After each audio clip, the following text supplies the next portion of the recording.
I will discuss what I perceive as the future of digital forensic ecosystem, because this is the ecosystem which is growing, and it should grow because the technology is growing like anything. Technology is changing very, very fast. So keeping that in mind, I have created a small talk where I will just discuss about the future of digital forensic ecosystem and the role various people can play, including academia, industry, and other people, and discuss some of the challenges which I foresee, which are staring us, where we should work immediately. Otherwise, it will be very, very difficult, and we might not be able to catch up. So this is something which we are seeing every now and then, right? So it says that cybercrimes are growing. We all know that it is being reported every day. Newspaper, if you open, there is some form of computer fraud, cybercrime news which is there. So they are growing, and we are seeing news headings which says they are piling up. So there is a reason to, if we have so many people who are working as investigators, why they are piling up? So that means there is some issue with the ecosystem which is not allowing the cases to be disposed of fast, including investigation to the judiciary. And what role can researchers and academia play to speed up all these things? So that is the idea which I thought I will, take forward. We also have something known as, other than cybercrime, which is cyber frauds. Criminals are very interested in getting the hard cash. So that's where they are exploiting. We are seeing a lot of very small petty frauds of, let's say, 5,000 rupees on a ATM wallet, something on a OLX, something on Quicker. So what they are trying to do is they are trying to exploit the greed. They are trying to exploit the greed of the people. They are trying to exploit the trust.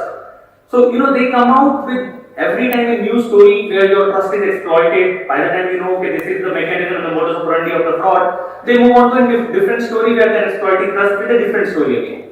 Right? So once upon a time they used to give you a call saying, we will, your phone has some issue, give me your OTP, I will correct it, because they wanted the control of your phone. Now the latest which I heard was that since you check into a hotel, as soon as you check in, you get a call.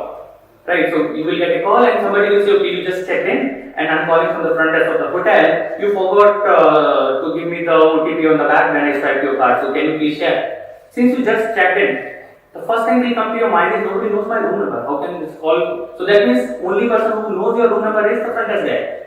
So you invariably will tend, and your trust level is there. Probably out of 100 people, 40, 50, 60 will probably share. Reason is, you are very sure that your room number, nobody knows, you have not made a call since you checked in and it is only a few minutes back. Do you know who else knows your room number? Once you check in and your room key is given to you, your room number is also told to the bellboy who brings your luggage. He knows it, and that is the person who is least paid probably.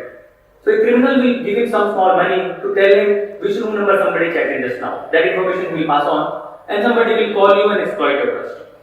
They are also exploiting technology. For example, Google search. Right? In Google search, when you search for a bank or any other information, you get the results along with the phone numbers and all address and all details. Right? Those things, up till now, I think recently Google has changed it. Those things were editable. So if I search for a Bank of India branch near CQ complex, I will get the address and the detail and all other things where phone number will also be there. A criminal will edit it. So whenever somebody searches for Bank of India and CQ, we will get a number. Details along with the number which is fraudulent number of a criminal. And when you dial, you have an explicit trust on that number. This is Bank of India's number. And that's where the fraud will happen. So criminals probably exploit trust. So can we develop technological solution which can protect this trust? That could be one way which we can see and develop solutions. I think something is cutting here. So I wanted to discuss, what are the challenges in next decade, because this is a new decade which is starting 2020. So there are certain challenges detecting it. So we have to think while developing security solutions that what can we do so that these solutions can also help in proactive digital forensics, or they can help in generating and extracting evidences when actual incident takes place. So that is something which I thought is important. So these are some of the things. I think research and development leading to practical and effective solution is missing. A lot of work is going on in academia, but that is not seeing light of the day and industry is not using it. So very effective, but is industry using it? Are there bridges which takes my solution and then make it a product? Those kind of bridges are probably missing or needs to be done.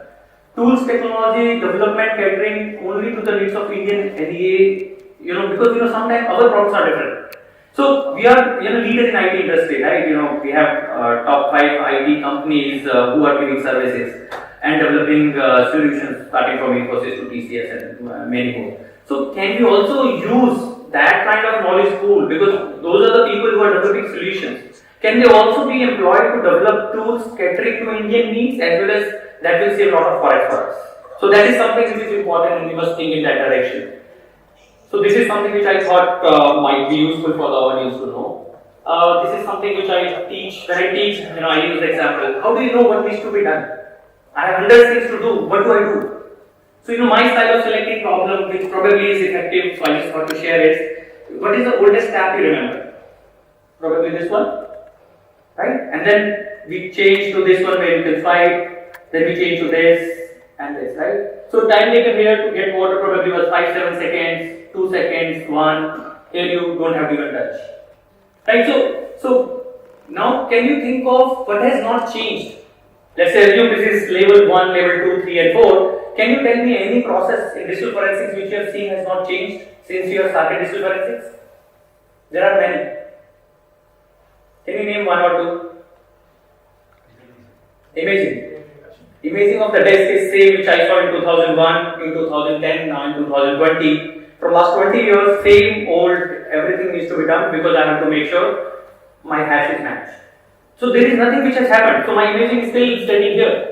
It does not mean that I don't want authentic as well as admissible evidence.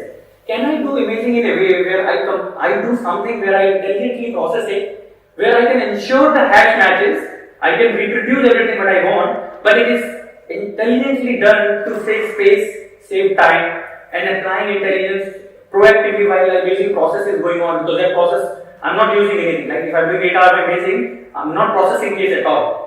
So that is something I've done some work.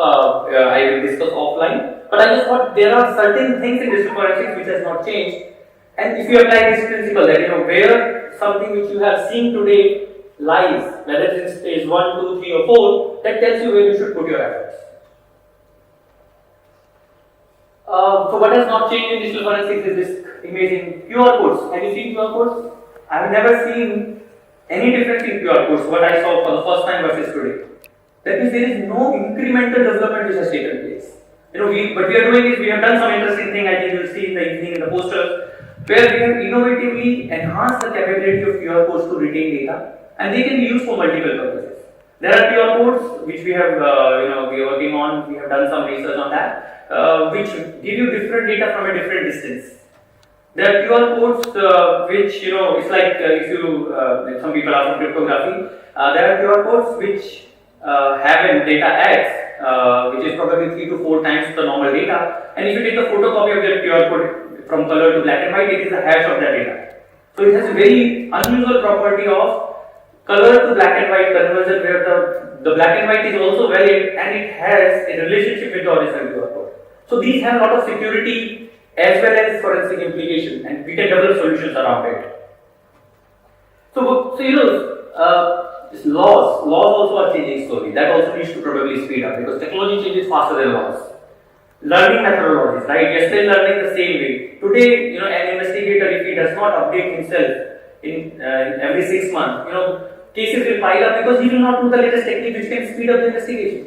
So that is a bigger problem, right? So until you are updating yourself, you are going to go into the problem of where you are spending more time for investigation because you don't know the latest hands-on or and the capability of the tool. I can give you guarantee that out of all people who are using all the tools, only 5 to 10% of the capability of the tools are being used, because rest of the capabilities require you to be trained, and that training time is not there because you have a lot of cases.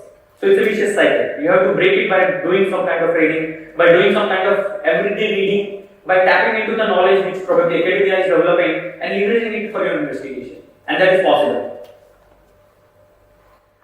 Curiosity also, I think 2001 when feature phones were replacing landline phones, I remember 10, 15 phone numbers on my fingertips.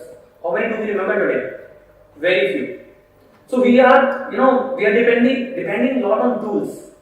We also should understand how the conceptual tool is working to leverage the capability. We should know what is inside the tool, how it is working, because merely using tool is not digital forensics.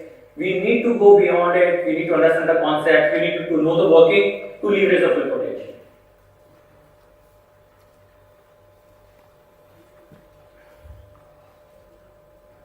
Okay, stuck for some reason. And there are certain things which have changed and it is not changing here. Interesting.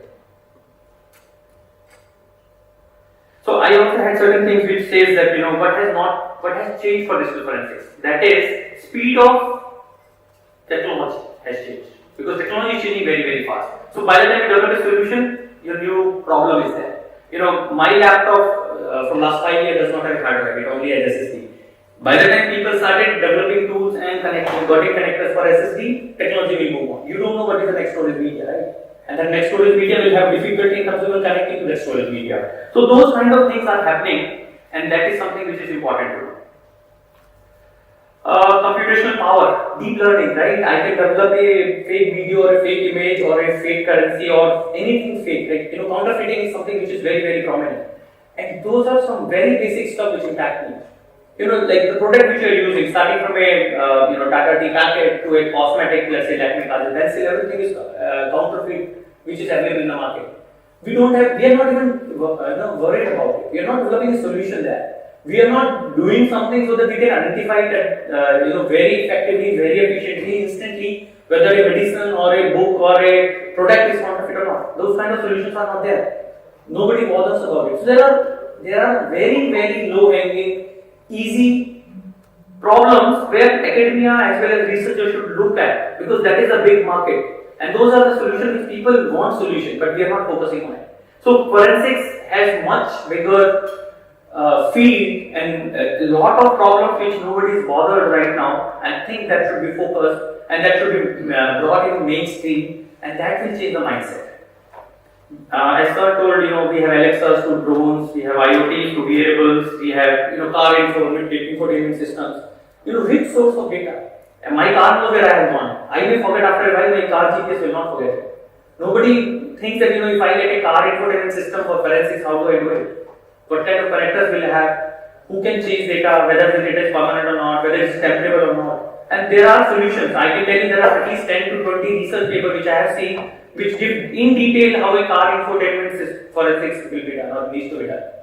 But we need to be updated before we get a case, or even after we get a case, we need to probably go and read all that information which is already there and leverage it. There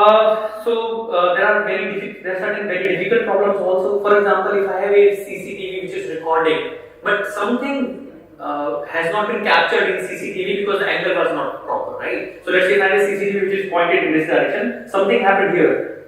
Can I deduce what happened there with the impact of whatever is happening here on the rest of the things?